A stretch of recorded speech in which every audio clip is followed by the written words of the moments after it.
What's up, everybody? Welcome to the Fan of Life channel, Fan of Life show. Today's episode, I have Andrew Pizzi, a young entrepreneur who him and his family got asylum to come to the United States due to the political strife in Venezuela. He came here 5 years ago, just 5 years ago.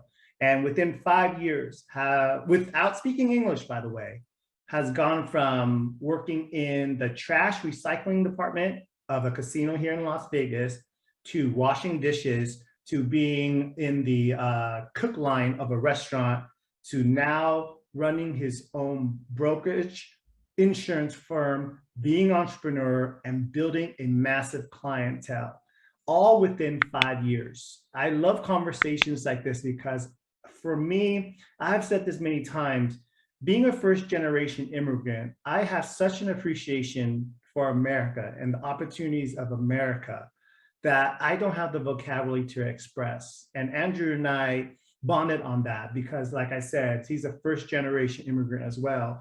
And to go from not speaking English to doing whatever it takes to, put food on the table, all the way to being an entrepreneur in 5 years, ladies and gentlemen, takes away the excuse for anyone out there. So I hope this conversation inspires you, motivates you, and just like all conversations that I have, it fires me up. So enjoy. I'd like to introduce you to Mr. Andrew Pizzi. Mr. Andrew, thank you very much for meeting up with me today. How are you today, sir? Thank you for having me, man. I'm doing great. How about yourself? Good, good, good. It's my privilege and honor anytime I get a chance to talk to a young gun like yourself, going out there, paving the way, making your American dream come true, working at it, because it inspires me. You know what I mean? I'm not a spring chicken anymore, but I see guys like you, and you just fired me up, and it makes me realize and reminds me of how awesome and how many opportunities we have in this country. And I think that's something we want to talk about today, if that's all right with you.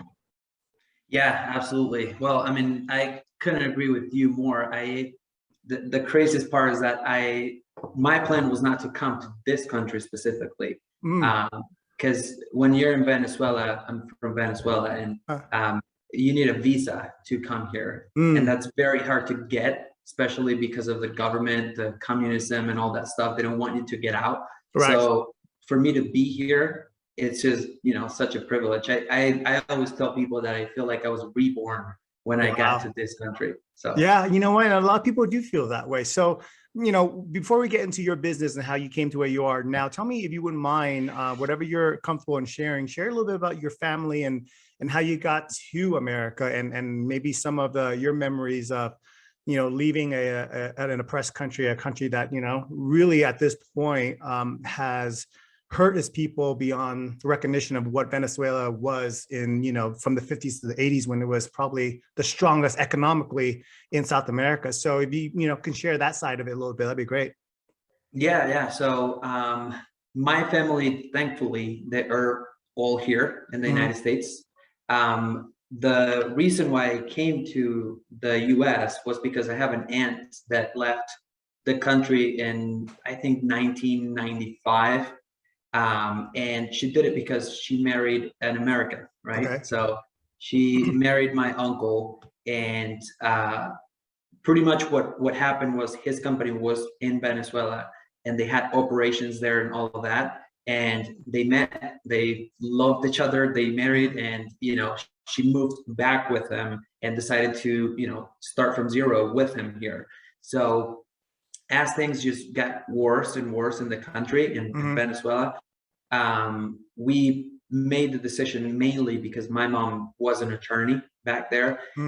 She there's a lot of like politic stuff when you are an attorney and all that kind of stuff, but pretty much when we made the decision to move here, we were the first ones after my aunt back in 1995. We went to the embassy, we got the visa, got it approved, and we came here. It was me, my mom, my sister, my brother-in-law, and my nephew, all in just one plane, and then we just left the country. My family group is about 35 people, so it's pretty big, and we kind of got here, got situated, got, an apartment rented, all that kind of stuff on our own, and started, welcoming the other family members that we had in Venezuela. And thankfully now we only have about 2 left in Venezuela. So So I'm the thankful first for that. wave for your family was in 95, you said? Yeah, my aunt. Okay. And then what year did you come then? 2016. When I first came here, I couldn't speak any English. Wow. If you said to me, "Hey, how's it going?" I would be like, "What?" Wow. So yeah, I didn't have any English at all. And here's what kind of drove me to learn, and kind of do whatever it took to learn the language, was that I was going to law school in Venezuela, and when I came here, I was washing dishes, right? So it's kind of like a big shift in what you envision your life to be.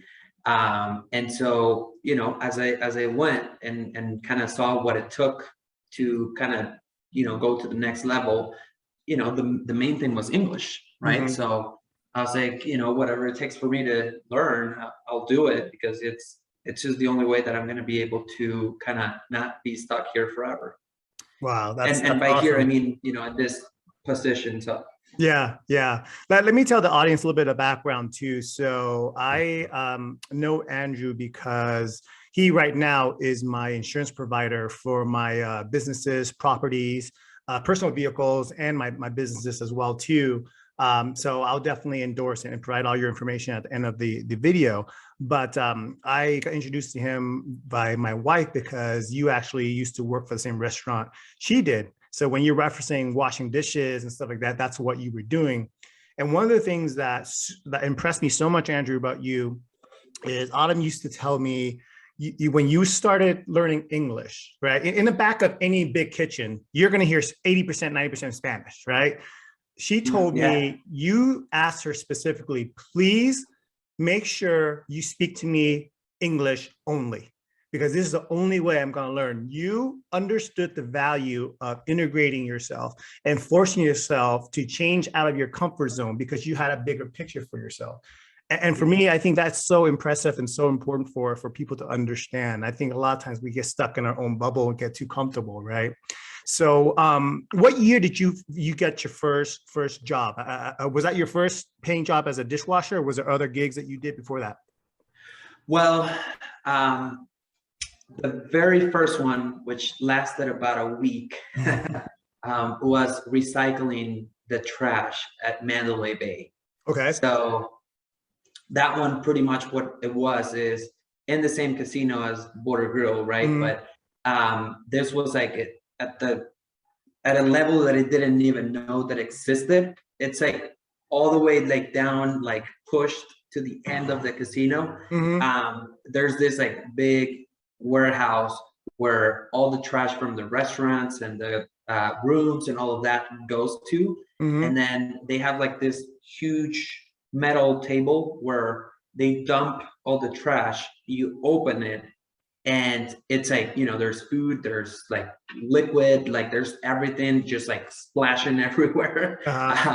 And you have to kind of pick the plastic, I kind of just pick everything apart and recycle everything. So that lasted about a week, just because I just couldn't handle it anymore. And like I was telling you, one of the biggest like things that got me and kind of hit me so hard was that I had a totally different vision for my life. I never even wanted to come here in the first place, right?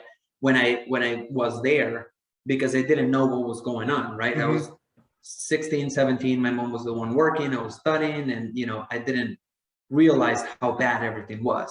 And so I feel like one of the things that I had the biggest like hit was that I was doing this when 2 weeks prior to that, I was going to law school to become an attorney, right? So, but yeah, that was my first job. I saw a dishwasher from the restaurant, Border Grill, and I was like, dude, is there anything that, you guys have there that can get me out of here, right? So he was like, they're always hiring dishwashers, and it's not the best job. It's not, the cleanest job, but it's something. So I was like, Right. yeah, let's do it, right? So I moved there, and as I'm sure you know, then I became a prep in the kitchen from being a dishwasher. Then I went to food runner in the front of the house, and then bass boy, and then I quit when I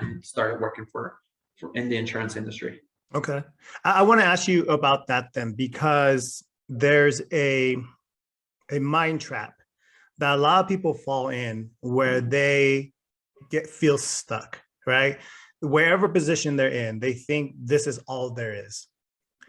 How did you have that mentality to go, okay, I may be a dishwasher now, but I'm going to move, even within the restaurant, I'm going to move to a different position until I get to a point where there's another opportunity. And we'll go into your insurance and your own business shortly, but how do you transition from an entry-level position like that and not to feel stuck and see a big picture for yourself to continue to progress while others feel stuck? What do you think the biggest difference for you is? Yeah, so, well, I feel like this is just a true blessing from God, because I don't come from a background where my family had money or businesses or anything that, gets even close to what I'm doing now, for example. And so I feel like that was just, I had a vision for my life when I was in Venezuela. And when I came here, I feel like what happened was that I was still in that mindset of like, well, I'm gonna be an attorney, I'm gonna have my own office, I'm gonna do this, and that from Venezuela, where I would say I didn't accept the reality 100%. And I would say that was kind of like naive for me to kind of like think that I could, do big things in a country where like you didn't know the language and all of that. But since I had that vision before, and I was, 17, 18 years old, I was like, who says that I can't do it here, right? So Yep.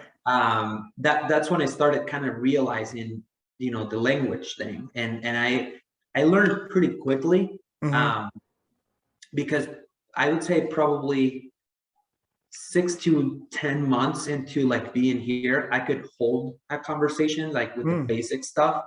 I wouldn't be able to like do this, right, and kind of have this conversation. That came later, but Right. I just focused so much in at least communicating something, right? Like, hey, if I went to a store, to Walmart, whatever, can I ask, hey, where's the mayo, for example, Right. right? Right. So, and I kind of focus on the small steps.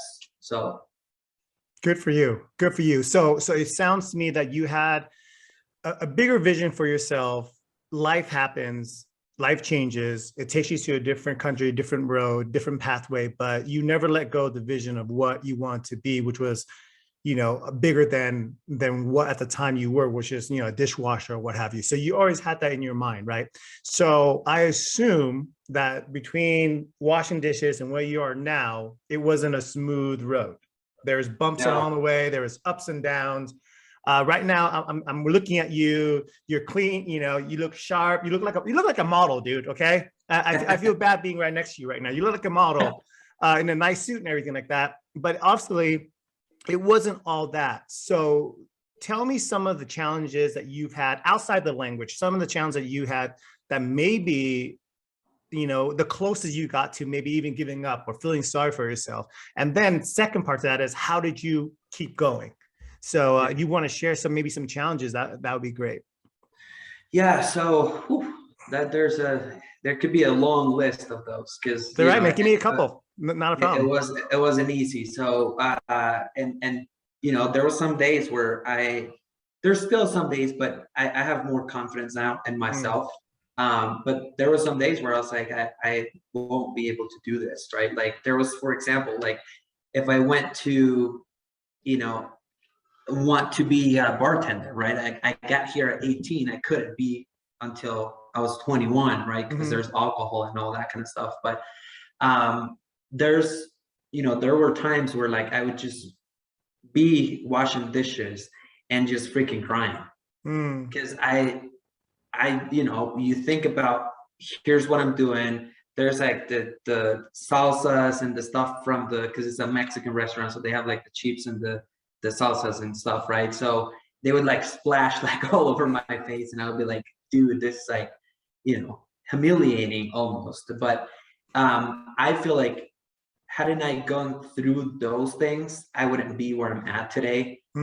Because that builds like such empathy for people, and you know, appreciating like each person that does like certain things that make this possible, right? Like there's a lot of moving pieces for anything that you want to do, right? And I feel like if I had to say the one thing that I'm grateful about from going through all those type of things is that now I appreciate the person that washes the dishes, the person that cleans the people that clean my office every Saturday, right? I pay somebody to come here, and you know, when I see, and I've seen other business owners, I kind of look down to those people, and you know, when they walk into my office and it's turned for them to clean here, I'm like, thank you so much. Like I, you know, get up and let them do their job. I help in any way that I can.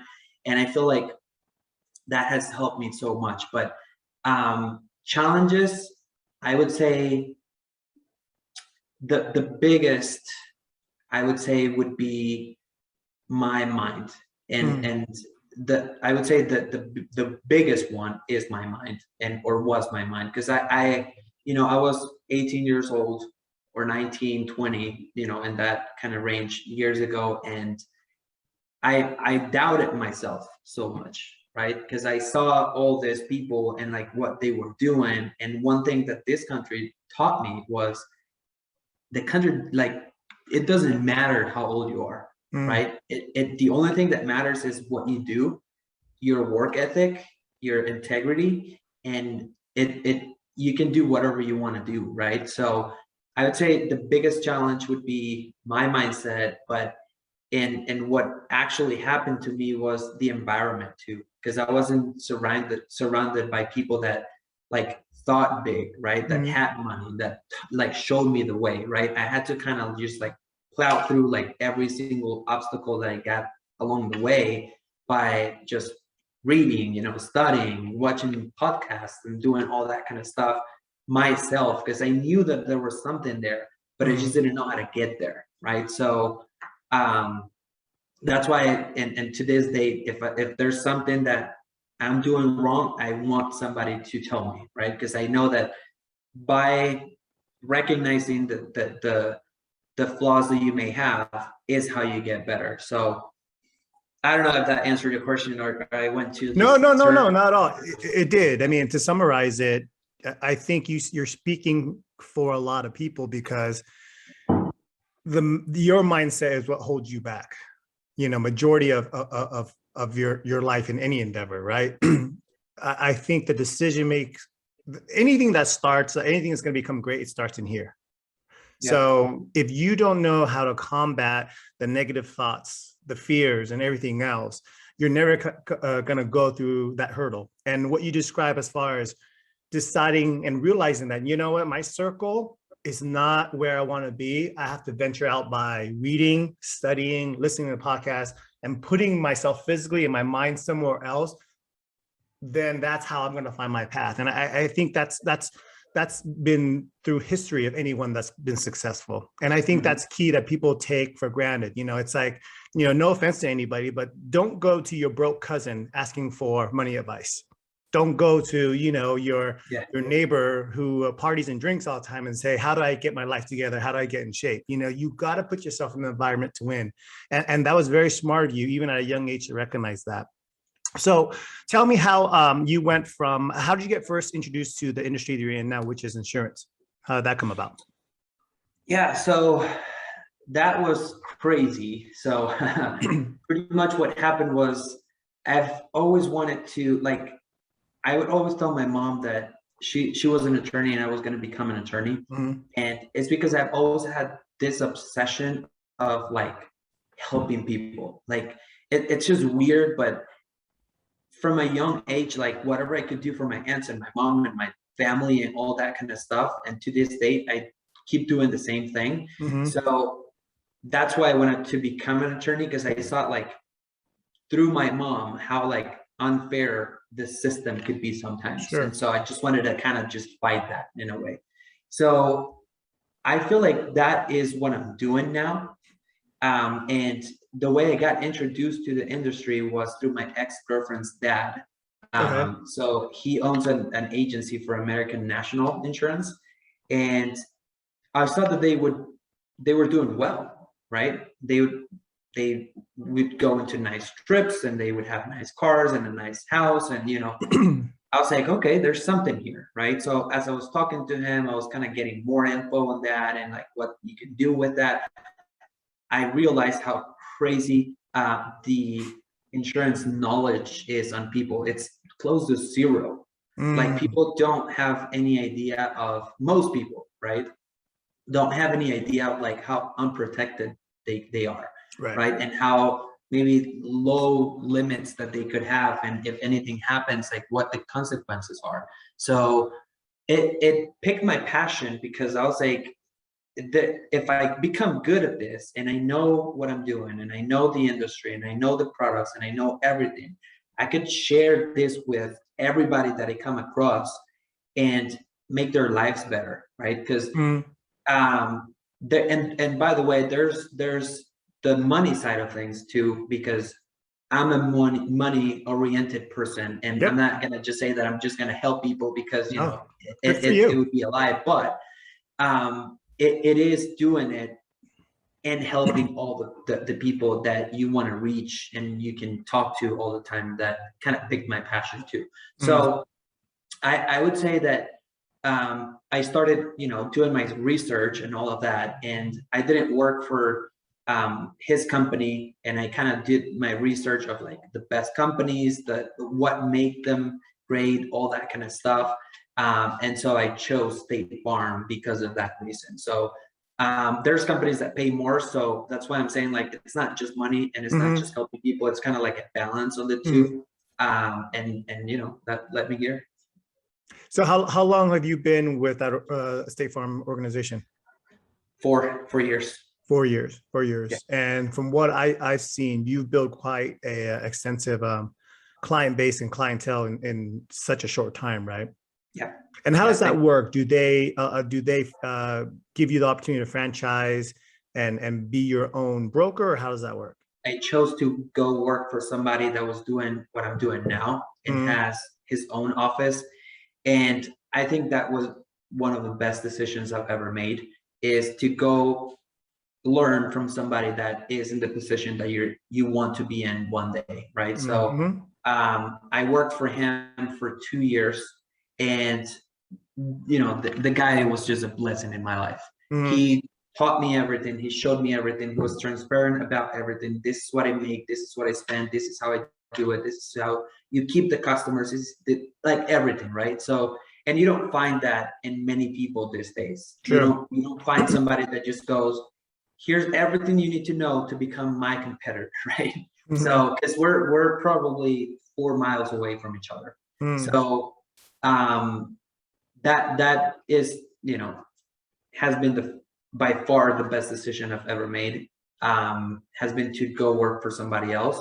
But then as I went, I was going through the program. It's called Agent Aspirant Program. Anybody that is interested can reach out to me, and I can kind of, show them the way if that's something that they would like to do. And pretty much what that does is it tells State Farm that you're interested in one day becoming an agent and have your agency. And then if you meet the qualifications and you have the production and all that kind of stuff that they require, then they give you the opportunity to open your doors with their name. Right. So now at this point, you're running your own agency then, right? Yeah. Perfect. And that is from where you started to now has been 4 years. With State Farm, yes. Wow, that's impressive, man. That's impressive. The reason why I bring that up, and this is no judgment on anybody, because everyone has their own path, but I know plenty of insurance reps that have been in the industry and have a long 20, 30-year career and never become their own agency or broker, or whatever the term is.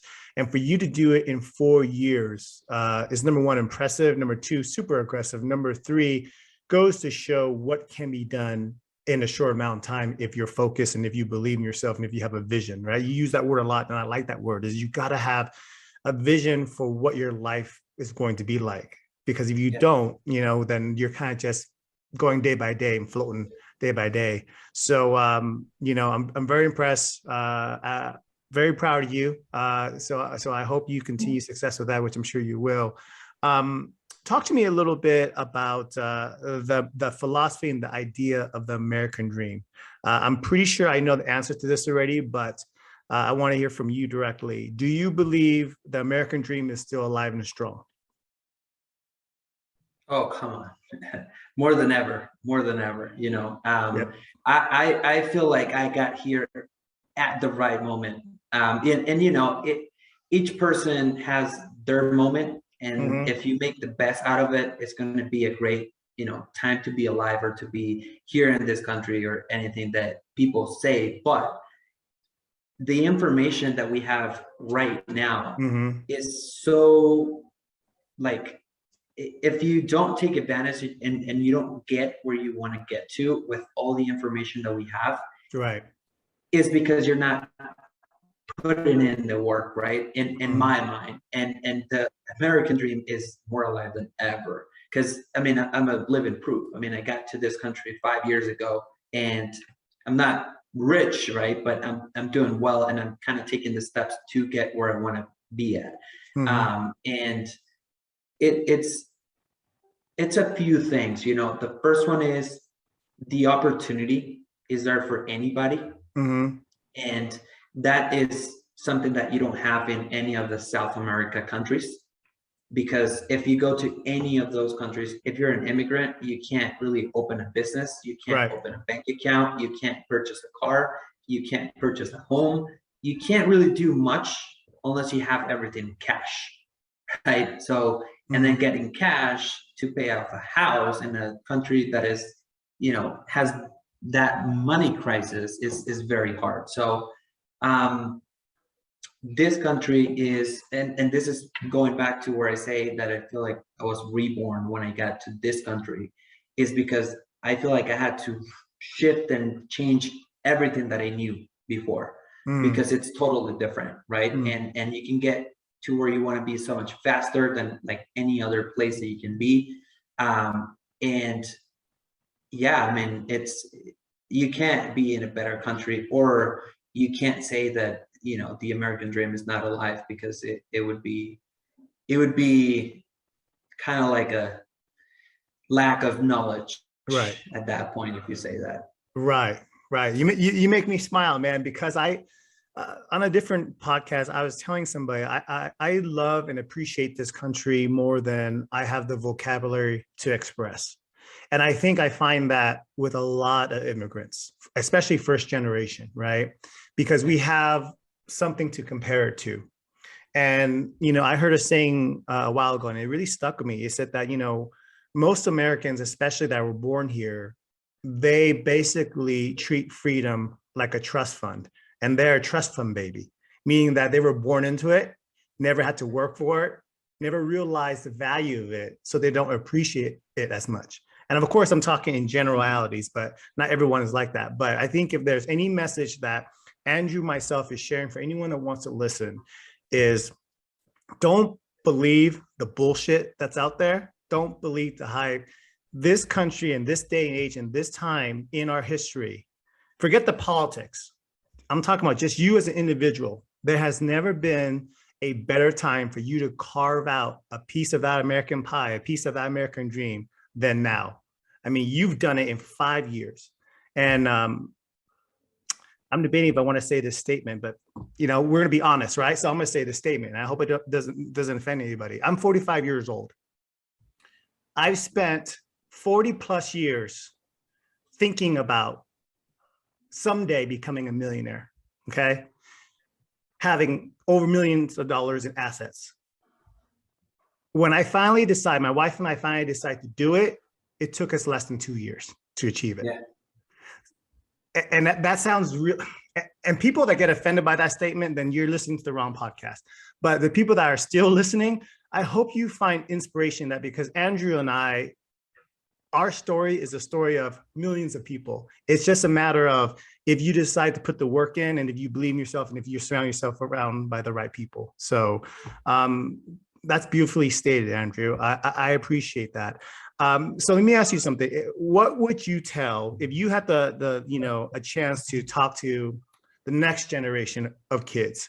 What would you tell them about taking advantage of the American dream? Now, not everyone needs to be a millionaire. Not everyone needs to be rich, but the overall ideal of America, how do they best take advantage of it so they can live their best life? What are your thoughts on that?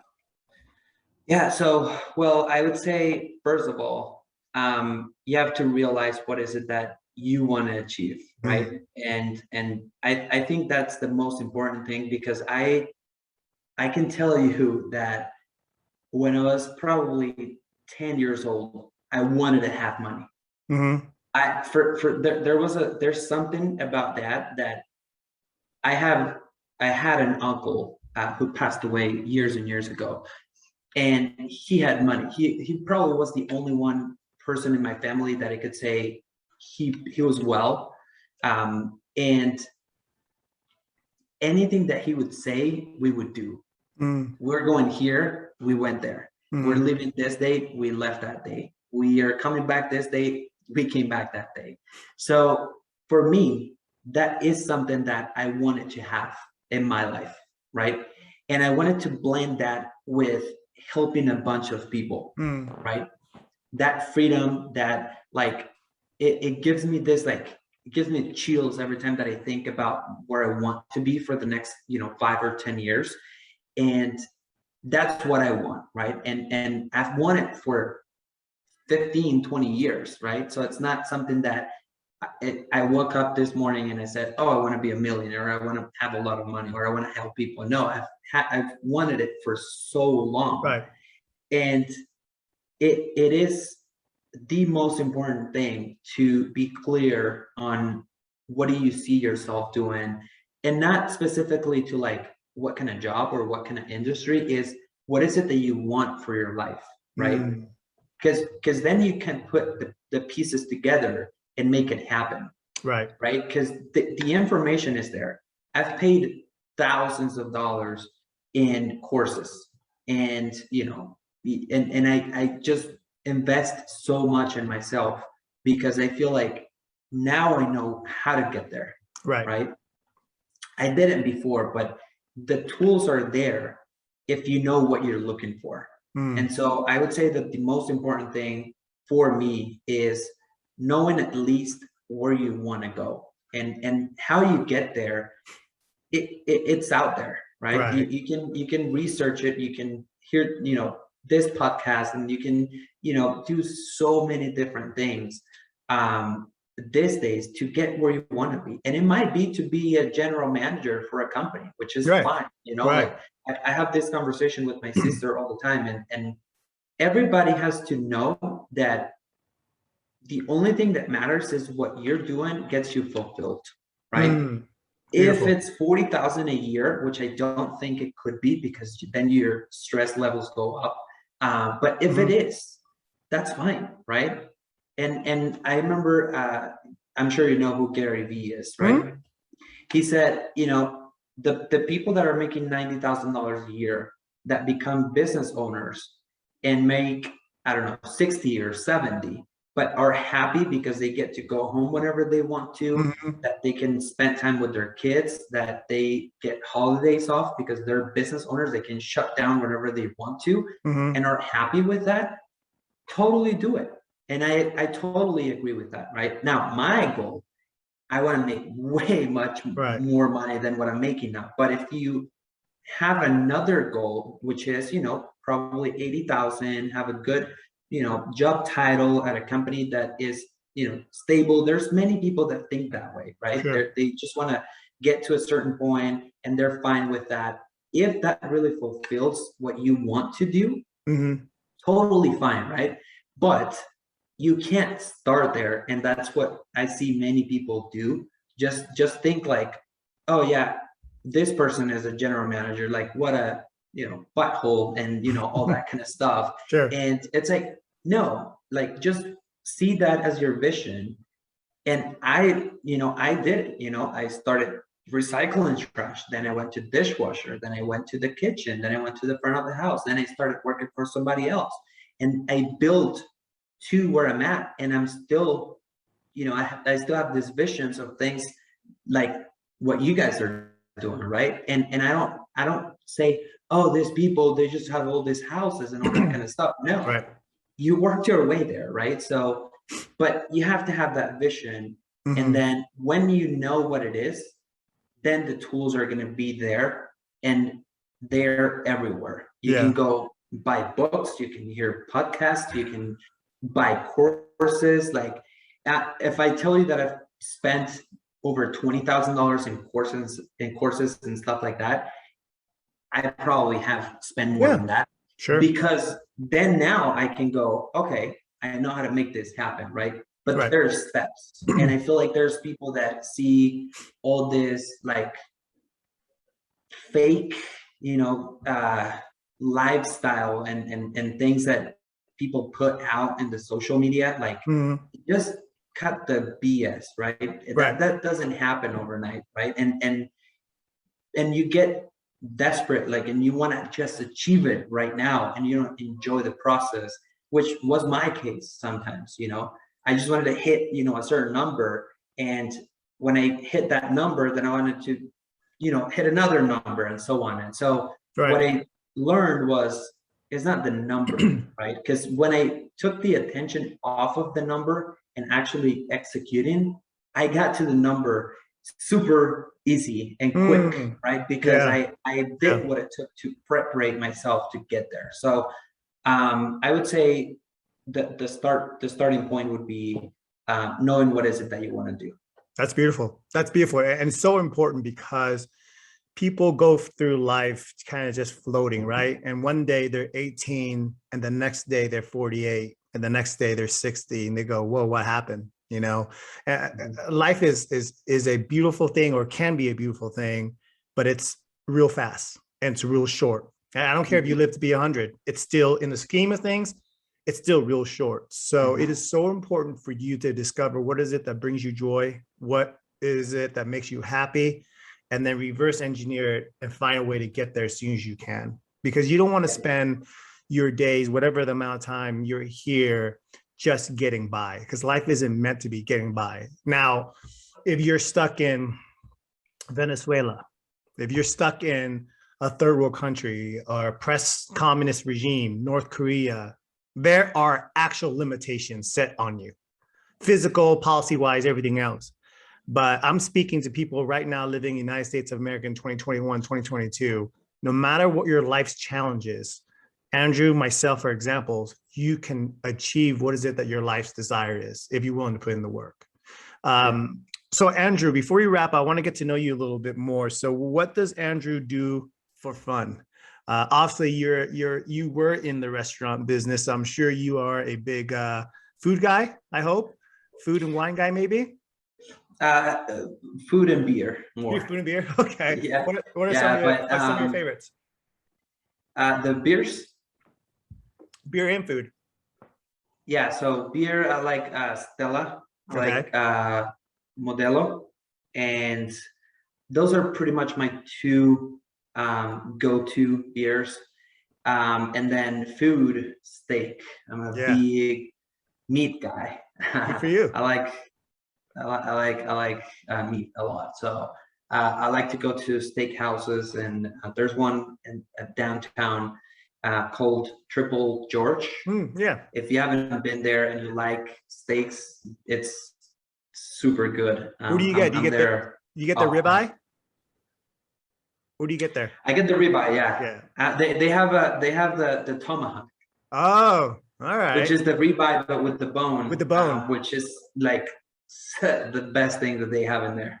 Well, I'll tell you what, we'll talk offline, and we'll set some goals for 2022, and you and I can go there for a celebration next year on one of these days.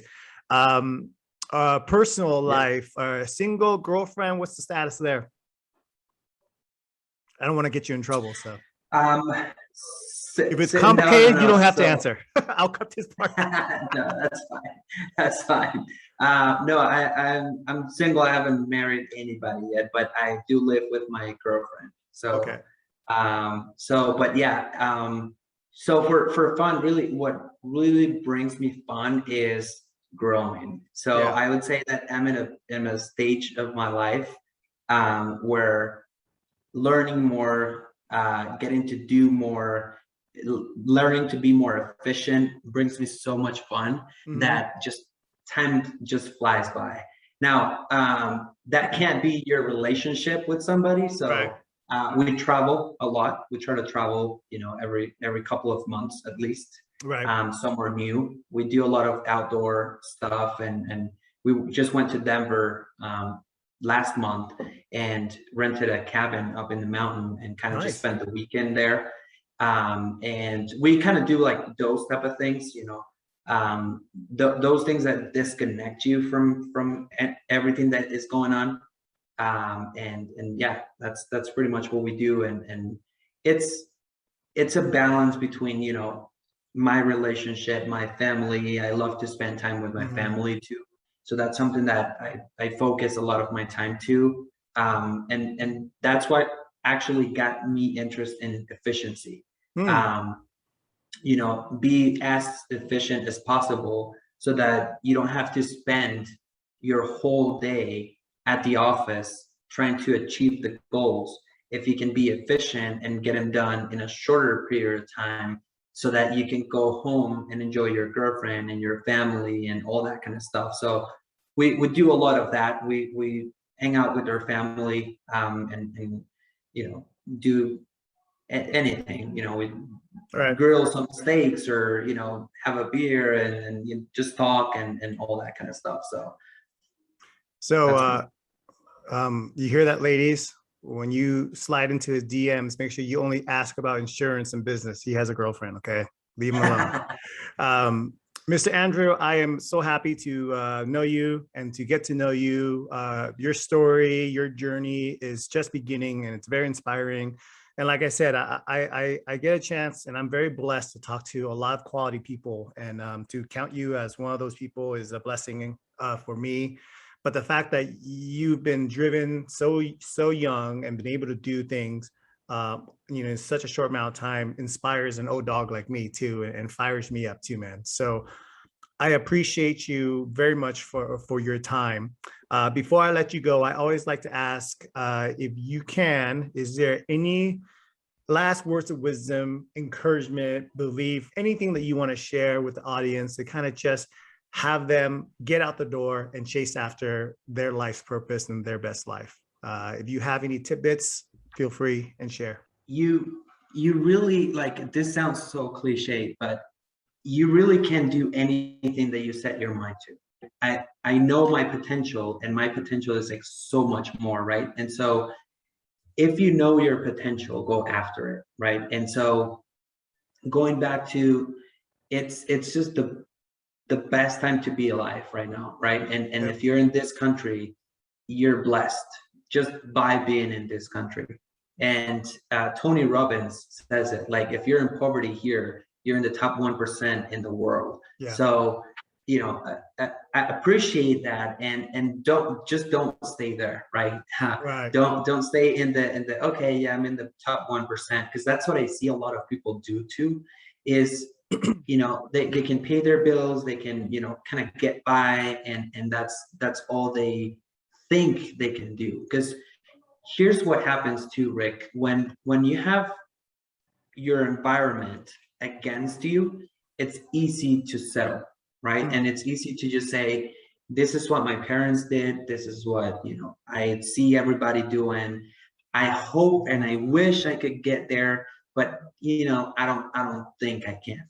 And I thought about it too many times, right? And so when you think that, just know that the human brain is designed to make you think that you should be safe, that you should play safe, that you should stay where you're at, right? And just breaking through it and just going, no, this, I want to get there. I have this vision.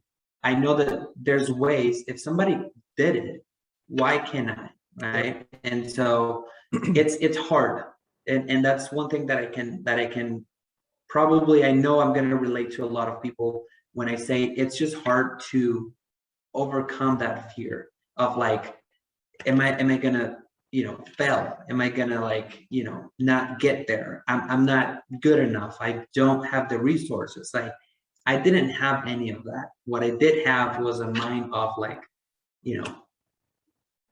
whatever happens. And money can be remade if you invest in something that you think is too risky. If you do it the right way, usually it's going to turn out well. And if it turns out bad, then remake the money and try it again. If you think that it's something that does have potential for you to expand on that. So I would say I totally understand the people that feel that way, but you shouldn't let that stay in your mind.